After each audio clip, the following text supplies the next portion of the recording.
మన ప్రభువును రక్షకుడైన యేసుక్రీస్తు పరిశుద్ధ నామములో చెరవచ్చిన సంఘం అంతటికి కూడా వందనాలు తెలియజేస్తున్నాను.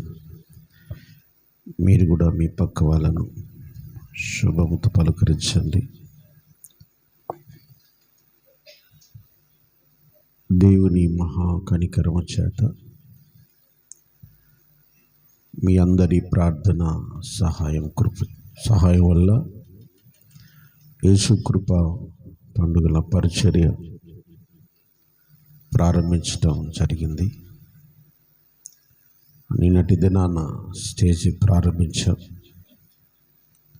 రేపు మరునాడు కూడా స్టేజి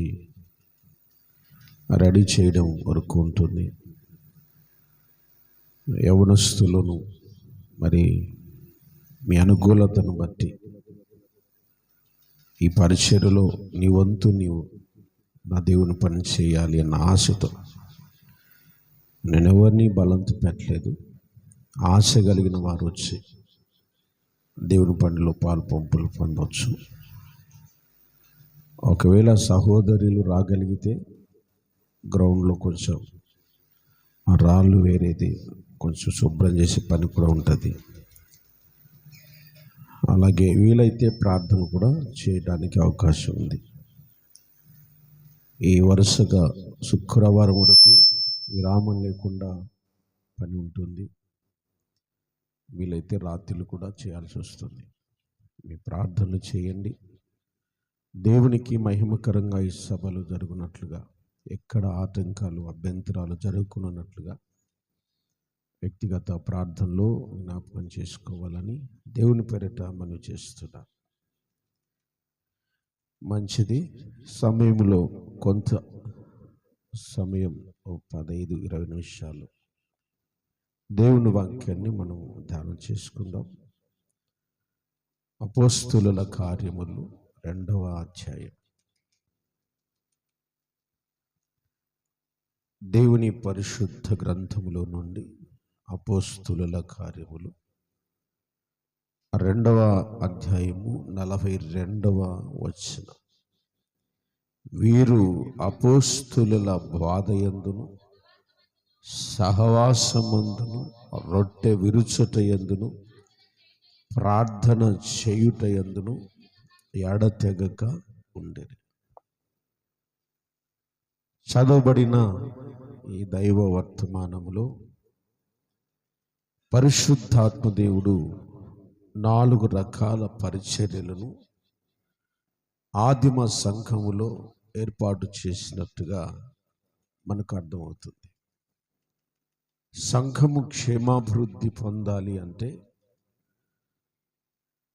4 రకాలైన పరిచర్యలు ఖచ్చితంగా సంఘాల్లో ఉండాలని పరిశుద్ధాత్మదేవుడు ఈ లేఖనాలు రాయించినట్టుగా మనకు అర్థమవుతుంది. మొదటిది అపోస్తులుల బోధ, 2వది సహవాసం, 3వది రొట్టె విరుచుట, 4 ప్రార్థన చేయుట. ఈ 4 పరిచర్యలు ఏ సంఘములో అయితే ఉంటాయో ఆ సంఘము క్షేమాభివృద్ధి పొందుతుంది.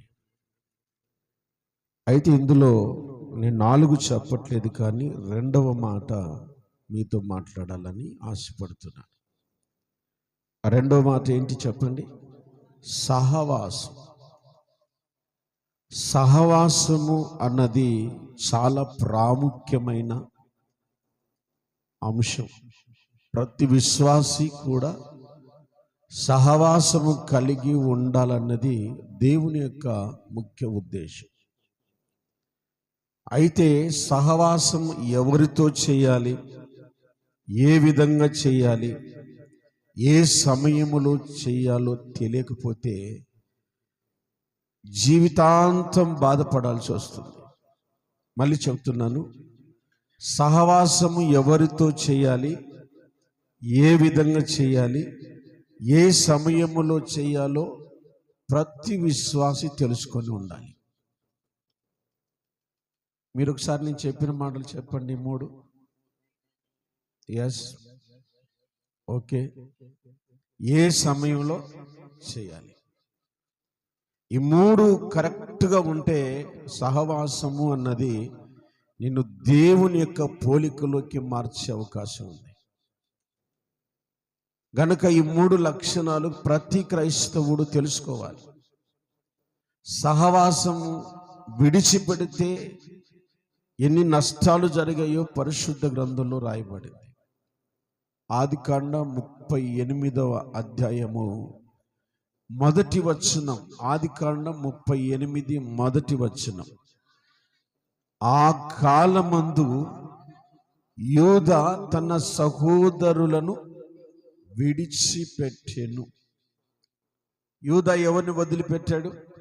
సహవాసాన్ని విడిచిపెట్టాడు.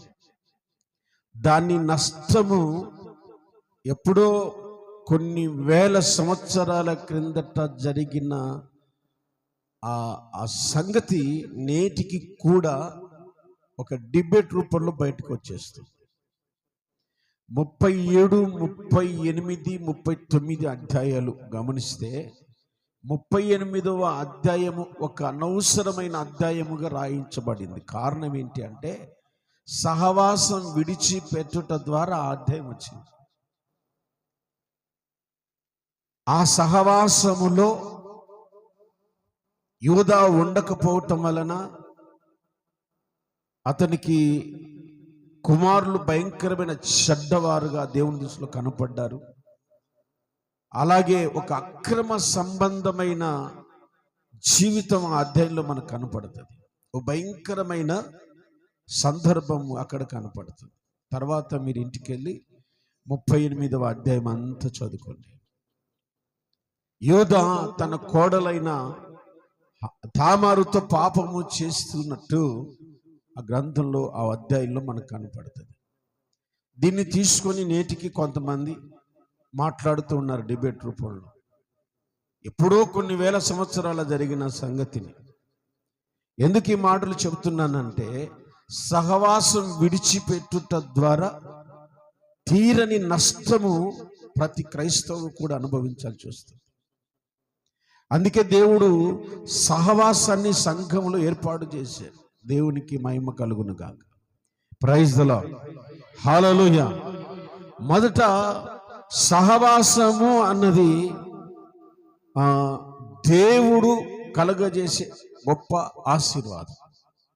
సహవాసం చేయుట వలన మనకు కలిగే ఆశీర్వాదం లేక దీవెన ఏమిటి అంటే సహవాసం చేయుట వలన మొదట దేవుడు తను చెయ్యాలనుకున్నది మనకు తెలియపరుస్తాడు. లేకపోతే దేవుడు మన జీవితంలో ఏం జరగబోతుందో మనకు తెలియపరుస్తాడు. ఆదికాండం 18వ అధ్యాయము, ఆదికాండం 18వ అధ్యాయము 17వ వచనం ఒకసారి మనం చూస్తే, అప్పుడు దేవుడు నేను చేయబోవు కార్యమును అబ్రహామునకు దాచెదనా అన్నాడు. అబ్రహాము గారు దేవుని సహవాసము కలిగి ఉన్నాడు గనక, సహవాసములో అతడు ఉన్నాడు గనక దేవుడు అంటున్నాడు నేను చెయ్యబోయే కార్యమును అబ్రహామునకు దాచెదనా అన్నాడు. స్తోత్రం చెప్పండి. Praise the Lord. దేవునికి మహిమ కలుగును గాక.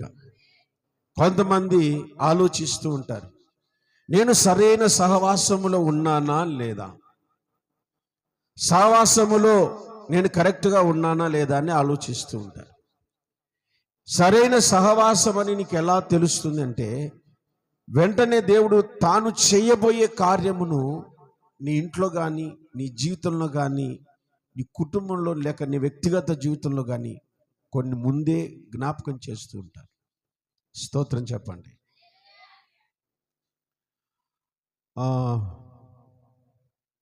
జ్ఞాపకార్థ లూకయ్య గారి జ్ఞాపకార్థ కూడికకు నేను సాయంకాలం వచ్చాను. ఎస్తేరు ఆ సమయంలో ఒక మాట నాతో చెప్పింది. ఎందుకో అన్నా నా కుడికన్నా ఎడమకన్నా కుడికన్నా అదురుతా ఉంది అన్న, కొంచెం భయంగా ఉంది, ఎందుకో కీడు జరుగుతుందన్న ఒక ఆలోచన అయితే వస్తుందన్న అని చెప్పింది. అలాగమ్మా, అలా అయితే ఏం కాదులే, నువ్వేం ధైర్యంగా ఉండు, భయపడాక, నేను చెప్పాల్సిన రీతిలో నేను చెప్పాను. ఆ మరుసటి రోజు సాయంత్రం కాల్ చేశారు, కానీ నేను స్విచ్ ఆఫ్ వర్క్లో లిఫ్ట్ చేయలేదు. తర్వాత తెలిసింది ఒక చిన్న ఇష్యూ జరిగింది ఇంట్లో అనేసి. ఎందుకు ఈ మాటలు చెబుతున్నానంటే, సహవాసం కలిగిన వారికి జరగబోయే కార్యమును దేవుడు ముందే బయలుపరుస్తాడు. స్తోత్రం చెప్పండి. ప్రభుకు మహిమ కలుగునుగాక. తాను చేయాలనుకున్నది ఎప్పటికీ దాచుడు. ఏదో ఒక రూపంలో ఒక మాట ఉంటుంది యోబు గ్రంథంలో, ఏది వచ్చునని నేను భయపడుతునో అదే నాకు, ఏది వచ్చునని. అందుకే మనం ఏం చేయాలి విశ్వాసులు? ఎప్పుడు కూడా బలహీనమైన మాటలు, తలంపులు మనసులోకి రానియకూడదు. స్తోత్రం చెప్పండి. హల్లెలూయా. ఎప్పుడు కూడా బలహీనమైన ఆలోచనలు మనసులోకి రాకూడదు. మనము ఒకరితో ఒకరు సహవాసం కలిగి ఉన్నాము గనక మీరు నాకు ధైర్యం చెప్పాలి, నేను మీకు ధైర్యం చెప్పాలి. అర్థమవుతుందా నేను చెప్పే మాటలు? అర్థమవుతున్నాయి లేదా? ఏమో ఏం జరుగుతుందో, ఏమో మా ఇంట్లో ఏం జరుగుతుందో, మా పిల్లలకి ఏం జరుగుతుందో అంటే అదే జరుగుతుంది, అంతే. నువ్వు తలంచిందే నేను ఎత్తుకొస్తుంది. నువ్వేం తలంచాలి? ఇప్పుడు అబ్రహాము గారికి దేవుడు చేయాలనుకున్న పని ఏంటి చెప్పండి? 18వ అధ్యాయంలో ఒక సంగతి జరుగుతుంది. 18వ అధ్యాయంలో ఒక సంగతి జరుగుతుంది. ఏం చేయాలనుకున్నాడు దేవుడు? సొదొమ గొమొర్రా పట్టణాన్ని నాశనం చేయాలనుకున్నాడు. ఆ సంగతి అబ్రహాముకు దాచాలనుకోలేదు, దాచకుండా చెప్పేయాలనుకున్నాడు. ఇలా చేయాలనుకున్నాను అబ్రహాము అన్నాడు. అప్పుడు దేవుడు అబ్రహాము గారు ఏం చేశారు? దేవుణ్ణి బ్రతిమలాడుతున్నాడు. స్తోత్రం చెప్పండి. ఒకవేళ నా జీవితంలో కూడా కొన్ని సందర్భాల్లో ఎందుకో కీడు జరుగుతుందని మన సహోదరి చెప్పినట్టుగా వచ్చిండొచ్చు. అప్పుడు ఏం చేయాలి? వెంటనే అబ్రహాము బ్రతిమలాడినట్టుగా బ్రతిమలాడాలి. యేసయ్యకు స్తోత్రం చెప్పండి. అయ్యా, నన్ను బట్టి కాదు, నా కుటుంబాన్ని బట్టి కాదు, నీ నీతిని బట్టి, నీ ప్రేమను బట్టి నాకు సహాయం చేయండి. మనం చేయాల్సిన ప్రార్థనలువి. సహవాసములో దేవుడు మనల్ని నిలిపినప్పుడు తాను చేయబోయే కార్యమును ముందే బయలుపరుస్తారు. ఆమేన్. Praise the Lord. హల్లెలూయా. మన హృదయములో తెలియని బాధ లేక వేదన కలుగుతూ ఉంటుంది. అదే నిజమైన సహవాసంలో ఉన్నట్టు గుర్తు. ఆమేన్. రెండవదిగా సహవాసాన్ని విడిచిపెట్టినటువంటి దీనా ఏం చేసింది? దీనా చెప్పండి. దీనా సహోదరి సహవాసాన్ని విడిచిపెట్టి ఆ దేశపు కుమార్తెలను చూడవెళ్ళెను అని బైబిల్లో రాయబడి. మీరు గమనించారా? సహవాసాన్ని విడిచిపెట్టినటువంటి దీనా కుటుంబం ఏమైంది? అన్నలు నరహంతకులైపోయారు. అర్థమవుతుందా? సంఘ సహవాసాన్ని కొందరు విడిచిపెట్టిపోతూ ఉంటారు. ఏం కాదులే అనుకుంటుంటారు. తర్వాత నష్టం కలిగిన తర్వాత ఏం ఆలోచిస్తారంటే, నేను ఉండింటే బాగుండు, ఆ స్థలంలో నేను ఉండింటే బాగుండు, ఆ మనిషి దగ్గరికి నేను వెళ్ళింటే బాగుండు. అప్పటికే నష్టం జరిగిపోయింది. తర్వాత పశ్చాత్తాపడుతూ ఉంటారు. ఆ సమయంలో నేను ఉండింటే సరిపోయిందో అని ఆలోచిస్తుంటా. ఒకవేళ ఒక మనిషిని చూడాలనుకున్నాం, మాట్లాడాలనుకున్నాం, ఆ మాట చెప్పింటే బాగుండు ఆ మనిషితో కలిసి. సహవాసం విడిచిపెట్టుట ద్వారా ఎన్నో నష్టాలు జరుగుతాయి. అందుకే సహవాసము కలిగి ఉండాలని బైబిల్ చెప్తుంది. దేవునికి స్తోత్రం కలుగును గాక. హల్లెలూయా. చెబుదామ దేవునికి స్తోత్రాలు. ప్రభుకు మహిమ కలుగును గాక. సహవాసములో మరొక ఘట్టం ఏంటంటే, అద్భుతమైన సందర్భాన్ని మీకు గుర్తు చేస్తాను. కొంతమంది ఆలోచించే విధానం, సహవాసము కలిగి ఉండటం వల్ల మాకేంటి లాభం అనుకుంటారు. మాకేంటి, మందిరానికి వస్తే మాకేంటి, మందిరంలో పని చేస్తే మాకేంటి, మందిరానికి సహకారం చేస్తే మాకేంటి లాభం. లాభాన్ని ఆశించే వాళ్ళు సంఘ సహవాసంలో నిలిచి ఉండలేరు. మత్తయి సువార్త 16, మత్తయి సువార్త ఓ సందర్భాన్ని చూడండి. 26వ అధ్యాయం, మత్తయి సువార్త 26, 14 వచనాన్ని ఒకసారి చూడండి. అప్పుడు 12 మందిలో ఒకడు ఇస్కరియోతు యూదా ప్రధాన యాజకుని దగ్గరకు వెళ్ళి, నేను మీకు అప్పగించిన ఎడల నాకు ఏమి ఇత్తురు? సహవాసాన్ని విడిచిపెట్టి లాభం కోసం తిరుగుతున్నారు. ఇస్కరియోతు యూదాలు నేటికి ఉన్నారు, ప్రతి సంఘములో కూడా ఉన్నారు.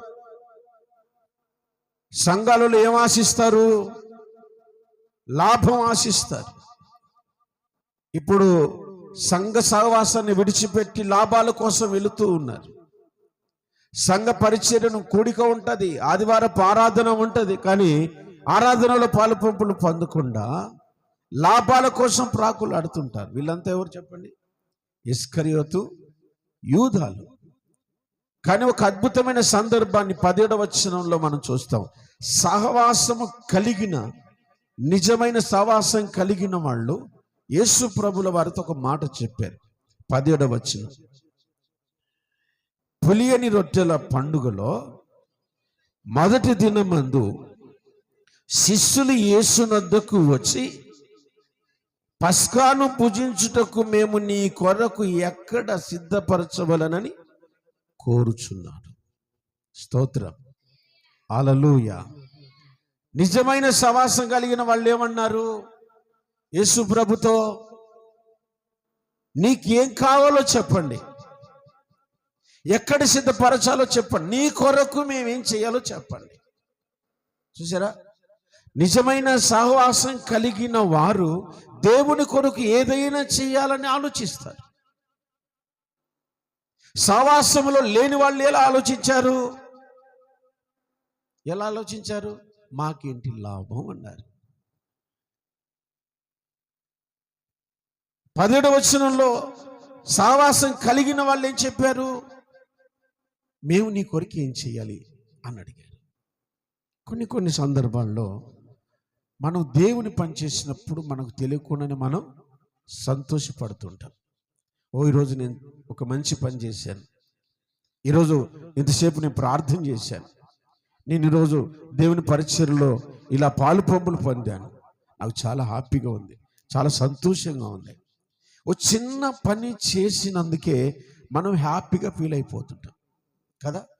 సంఘములో చిన్న కార్యము చేసుకున్నందుకే ఎంతో సంబరపడుతూ ఉంటాం. ఒక వ్యక్తిని ఆదరించినప్పుడు ఆ వ్యక్తిని నేను ఆదరించాను, నాకు కూడా చాలా సంతోషంగా ఉంది, నష్టమైనా పర్లేదు అని ఆలోచిస్తాం, చాలా సంతోషం. Praise the lord.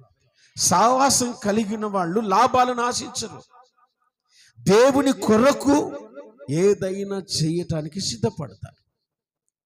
యేసు ప్రభు చెప్పలేదు, మీకు అర్థమవుతుందా? యేసు ప్రభుల వారు చెప్పలేదు, పలానా చోట పస్కా పండుగ నాకు చాలా ఇష్టమైన ఆ పద్ధతిని నేను చేయాలనుకుంటున్నాను, ఏర్పాటు చేయని చెప్పలేదు.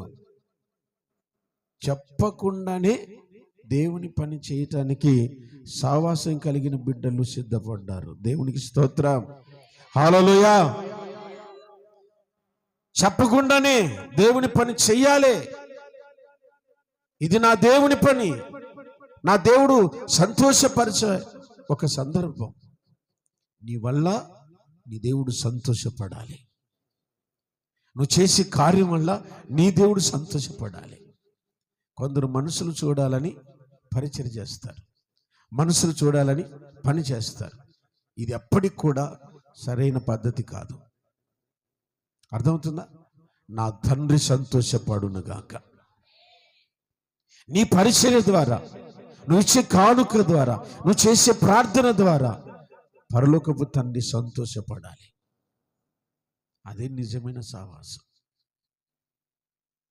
లాభాలు ఆశించి పరిచయంలో కనపడే వాళ్ళు ఎప్పటికి కూడా యేసు ప్రభుల వారి దగ్గర బేరం ఆడితే కలిగే నష్టాలు ఎవరు కూడా పూడ్చలేరు. చరిత్రహీనులుగా మిగిలిపోతారు. చేతులెత్తి స్తోత్రం చెప్పండి. మళ్ళీ చెప్పండి హల్లెలూయా. లాభాలు ఆశించే వాళ్ళంతా హల్లెలూయా చెప్పండి. వెరీ గుడ్, చాలా యాక్టివ్గా ఉన్నారు మీరు. దేవుడు మిమ్మల్ని దీవించును గాక.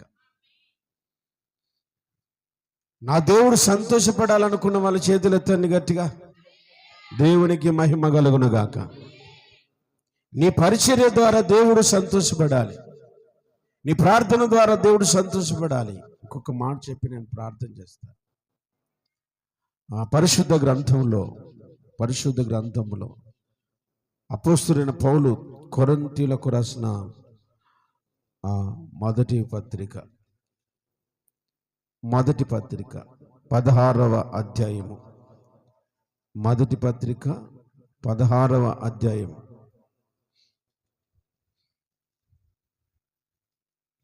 చూడండి 17వ వచనం. స్తెఫెను ఫార్మునాతు అకాయికు అనువారు వచ్చినందున సంతోషించుచున్నాను. ఇంకా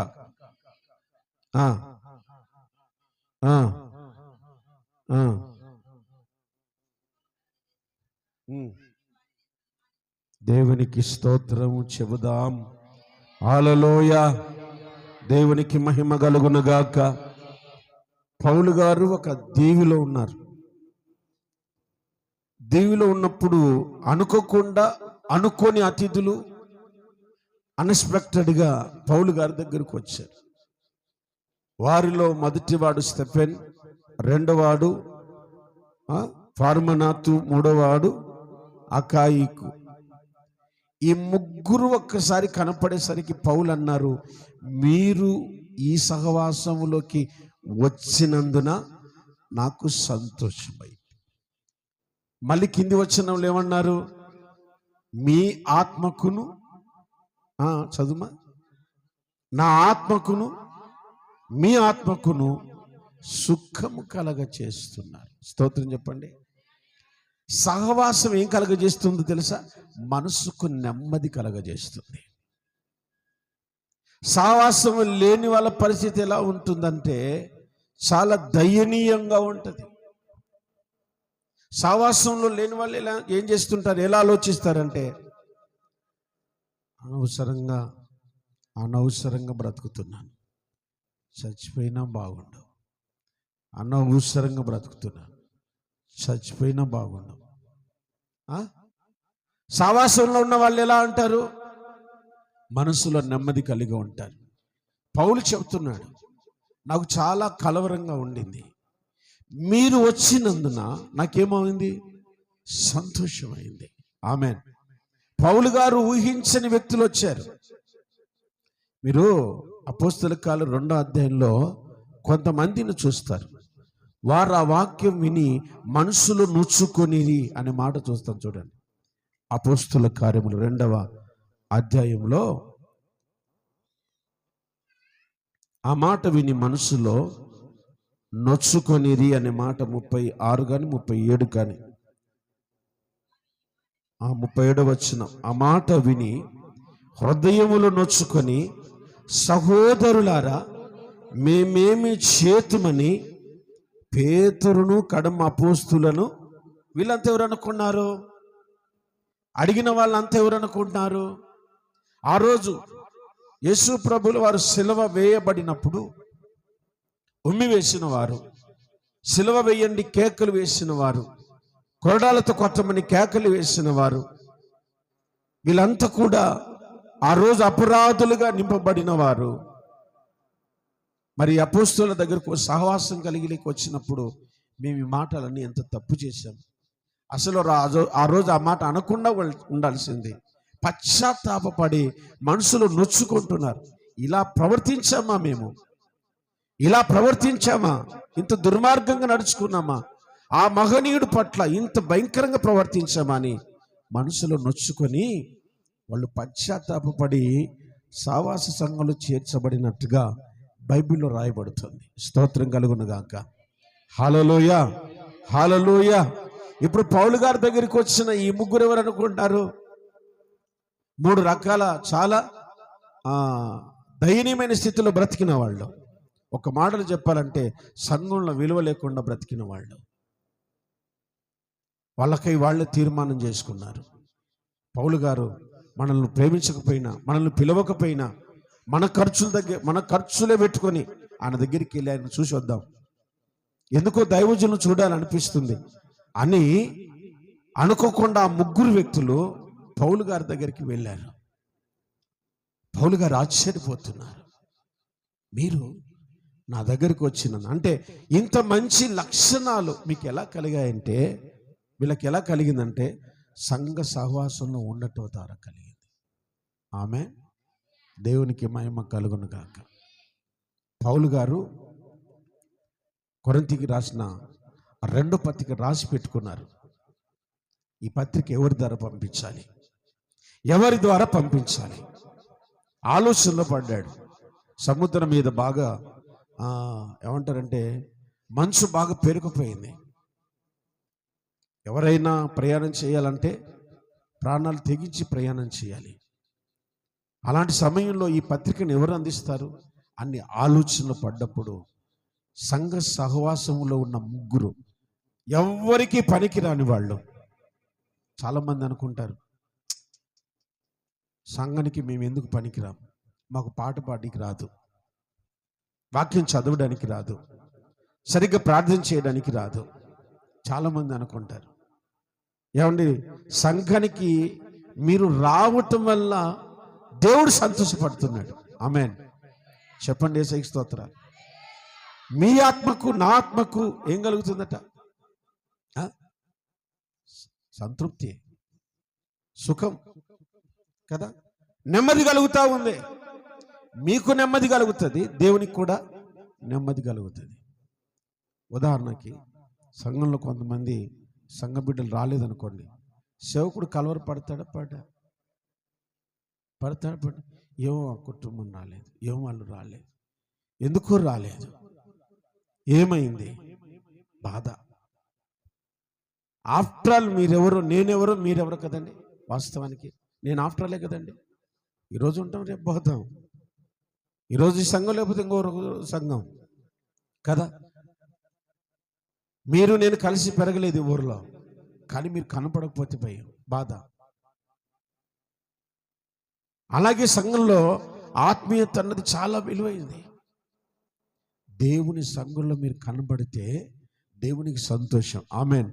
సేవకునికి సంతోషం, సుఖంగా అడుగుతుందట బైబిల్ చెబుతుంది. అందుకే సంఘంలో మనం సావాసం కలిగి ఉండాలి. యేసయ్యకు మహిమ కలుగును గాక. ఆ ముగ్గురు సంఘానికి పనికి రాకపోయిండొచ్చు, కానీ ఆ పత్రిక తీసుకుని రావటం వలన, 2వ పత్రిక పౌలు గారు రాసిన పత్రిక తీసుకుని రావటం వల్ల సంఘం అంతా కూడా క్షేమాభివృద్ధి పొందింది. చూసారా, ఏదో ఒక రోజు పనికి రాని మనల్ని ప్రభు సంఘ సావాసులు ఉంటే వాడుకుంటాడు అంతే. నీకు చదువు రాకపోయిండొచ్చు, నువ్వు బైబిల్ చదవలేకపోయిండొచ్చు. ఇప్పుడు గ్రౌండ్లో వర్క్ జరుగుతూ ఉంది,